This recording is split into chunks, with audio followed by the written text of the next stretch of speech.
అరుణాచల ప్రవేశము అంత తేలికైన విషయం కాదు. అరుణాచలంలోకి వెళ్ళాడు అంటే వాడికి ఏదో అధికారం ఉంది, పరమేశ్వరానుగ్రహాన్ని పొంది ఉన్నాడని గుర్తు.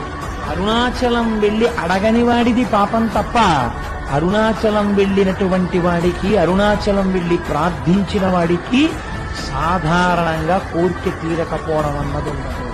అంత పరమపావనమైనటువంటి క్షేత్రము ఆ అరుణాచల క్షేత్రం.